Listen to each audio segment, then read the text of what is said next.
all know I'm speaking on a party, so my message is a little bit more somber because I pretty much hold all of you guys responsible for where we're at right now. Let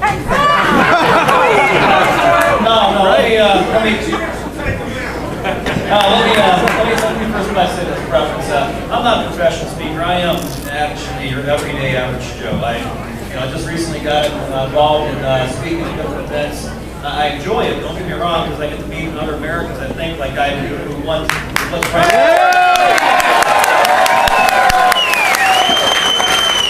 because of that question that I asked Senator Barack Obama, it's led me to this point now. It's where I get in front of you guys and speak my piece, and it's kind of nice having your opinions heard. Seeing what other Americans say, and they'll stand with you, and it's really a great thing. So, sorry. Some of my things I like to talk about is limited government, state rights, term limits. Then I'm a huge proponent for fair tax. Another thing I want to talk about, which is oddly, principles in politics. Contradiction in terms. I'm going to read the definition for you real quick on principles, just in case you all don't know. A fundamental truth or proposition that serves as a foundation for a system of belief or behavior or for a chain of reasoning. That would be principles. Now we're going to tie that with morality here. Principles concerning the distinction between right and wrong, good and bad behavior. You can't sit there and waffle on issues just to get someone's votes. We see that time and time again on the Republican side and on the Democrat side.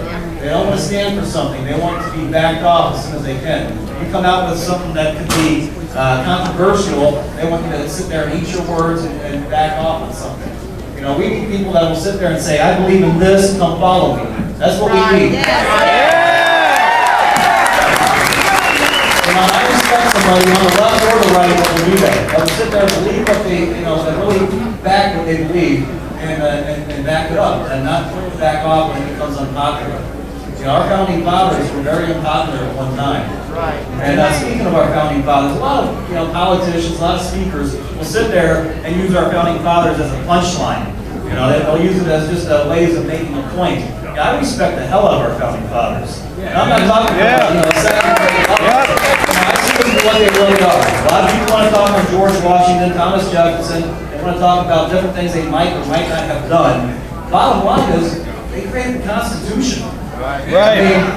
Benjamin Franklin said, what did he say? He said, he said, it's better to be well done than well said. All we got to do is go back to education. Everyone talks about it on a national level. We got to get our kids more educated. I say our parents of those kids need to kick them in the butt and get them more educated. It starts in the home. My son gets straight A's. I'm very proud of him, but he does that because I spend an hour or two a night with him on homework. I actually make him read history other than what the schools provide.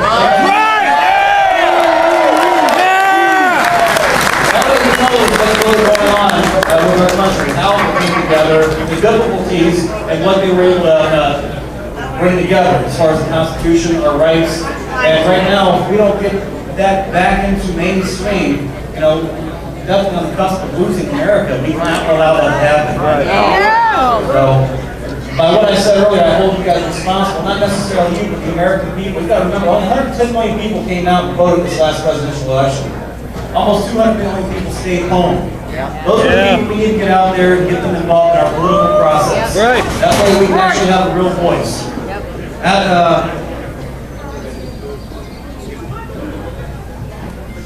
Looks a little bit more daunting than it is. Alexander Hamilton. You're doing great. No, you're doing great. I'm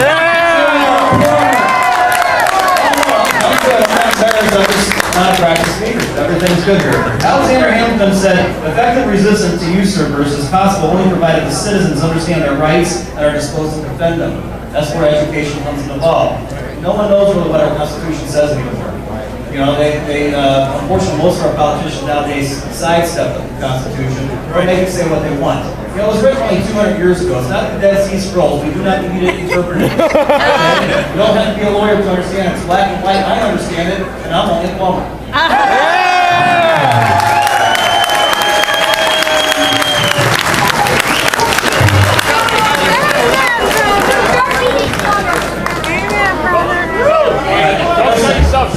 I will leave you guys with here tonight is another quote by Ben Franklin. Like I said, I'm not reinventing the wheel here. Everyone knows what they need to do. It's a matter of just, having the gumption to do it.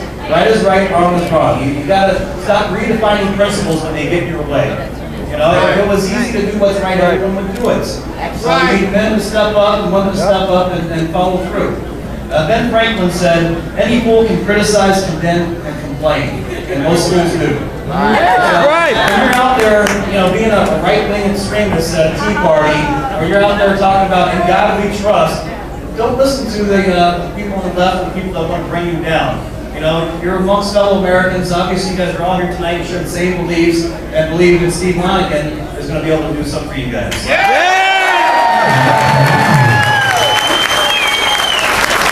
That being said, go to Lonegan.com. If you guys really believe in this and want to make a difference, go to Lonegan.com, sign up, and get involved. That's what he needs. He needs your help. It's the American people that bring our politicians to bear. You guys also will be the ones that hold him responsible and make sure he does his job for you guys as citizens of the state. So please get involved. Thank you very much.